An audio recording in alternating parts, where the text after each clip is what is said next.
Hey everyone, my name is Joe Salcido, and in this video today, we're going to go through best practices for utilizing the CRM so that you have the best shot at closing deals.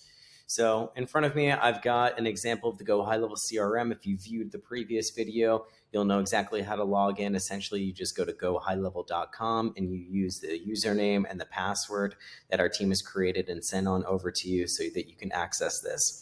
Once you log in, you'll see that there's a sidebar on over here, and we're going to spend the majority of our time under the opportunities section where I'm at right now. And some of the most common questions that we ask are, how often do I contact the leads? Because obviously we've got different pipelines. The new lead, there's a first contact, a second contact, opportunity, book, no-show, close, bad lead, future lead. But how often do I go inside of here and call these people? And the answer is every day. The height of the client's excitement or the height of the prospect's excitement was immediately when they've initiated contact with you, whether they've initiated a phone call or they filled out a form. The height of their excitement was immediately after they created that action. So the more frequently we follow up with them, the more likely we're going to get an ultimatum. And that's really what we want here is we want to get them to say yes, or we want to get them to say no, but we don't want we don't want an I don't know. We don't want an undefined ultimatum. So how often do I follow up with leads? Every single day.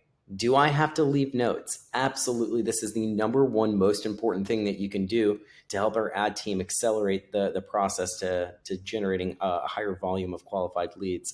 When you click on the white foreground of that lead over there, you'll see that there's contact name, email, phone number, company name, and such. There's a notes section up on over here.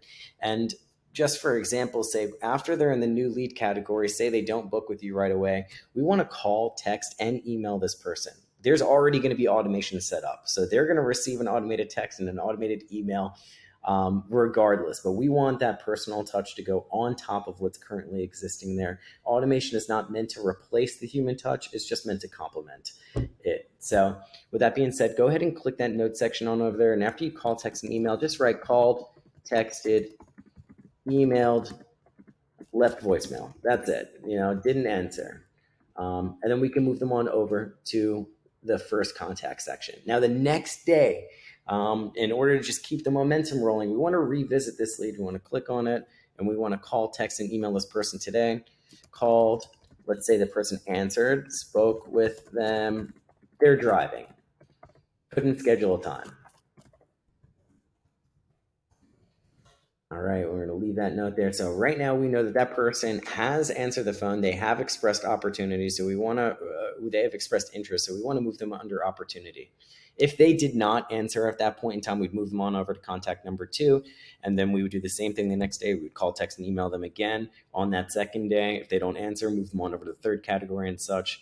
But ultimately, there's only 3 ultimatums here. There's an opportunity, which is someone that's expressed interest. We're hoping to get them booked and then get them closed. Or they're not interested. They don't know why you're calling them. That may happen as part of this, particularly in the beginning part when lead quality is not going to be great at all.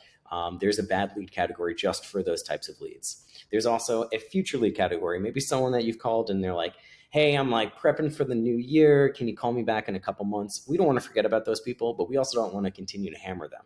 So we want to put them on over to the future lead category, and we could set up a task at that point to follow up with them at that time.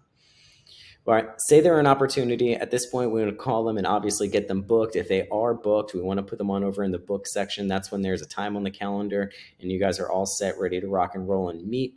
Perfect. If they do come to that meeting afterwards and you understand what they're looking for, at that point in time, that's when you want to update that lead value. Say they're looking for dental implants, or if they're looking for a website, or if they're looking for whatever it is, I want to update this lead value to be an accurate representation of what the value of this opportunity is. So I'm just going to call it $2,000. At that point, I'm going to save it.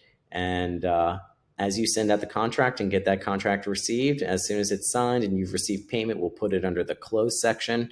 And then this way, we know exactly how many leads have closed, what the value of those leads closing are, and then we can compare that to what it costs to generate those leads and generate a return on ad spend for you. So if I could let you know for every, say, $100 or $200 that you spend on ads, you're going to be able to generate, say, $2,000 in return. We then have a very scalable formula for success here. So, yes, job is to 100% disposition the leads, contact them every day, and leave notes. Those are the two biggest things. We hear this sometimes from clients. They're like, "Hey, I called these leads and no one answered," and then I go and we check the Go High level and we find out that there's like no notes being left, and that's really not advantageous for success. We're on over here. Our job is to make sure that we're generating good quality leads for you, and we're setting up automation and tools to help you do your job better. And then your job is to follow up those leads and close them and leave those notes for us so that we can be successful together.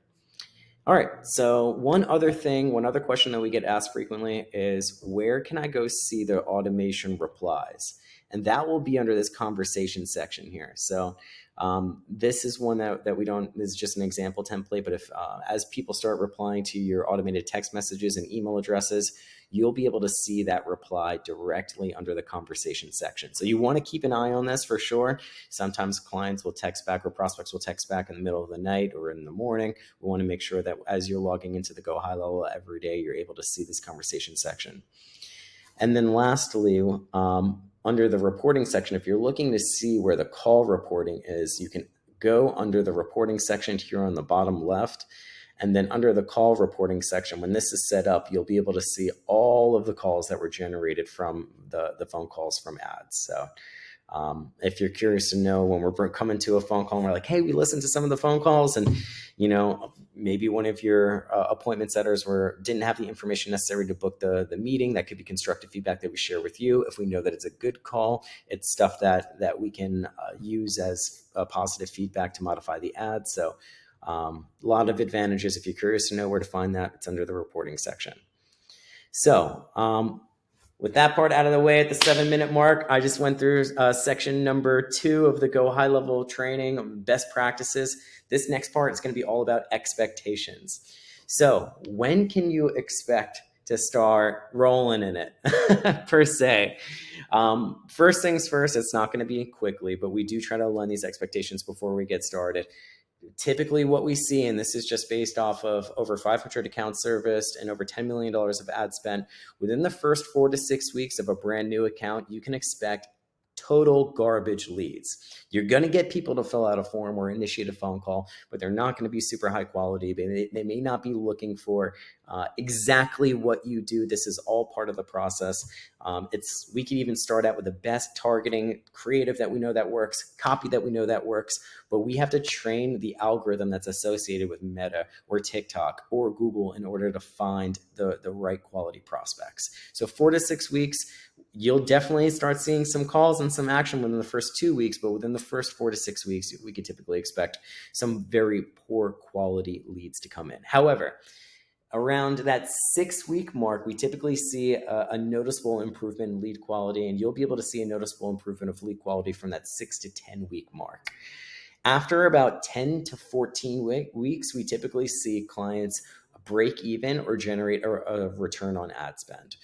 It may be a small return on ad spend, but just being able to close enough clients or get enough purchases in order for you to cover what you've paid for an ad spend as well as your management fee, we typically see that around that 10 to 14-week mark. Between 14 and 22 weeks, I can typically see around a 2 to 3 times return on ad spend for businesses that have got a good business model and have been consistent on following up their leads. 8 out of 10 times, I would say we have clients doing a 2 to 3 times return on ad spend around that 14 to 22 week mark. After 22 weeks, we have plenty of clients that we could show you examples of that have more than a 5 times, 10 times return on ad spend. It's totally possible. It doesn't happen right away. It's one of those things that it does take time. It takes feedback from the social platforms and Google, and it takes feedback from your team as well as the notes and such. So, yeah, if you have any questions, comments, concerns, anything that arises from questions that you see inside of this, feel free to reach out to us. I'm more than happy to answer any questions. And thanks so much. Have a great rest of your day.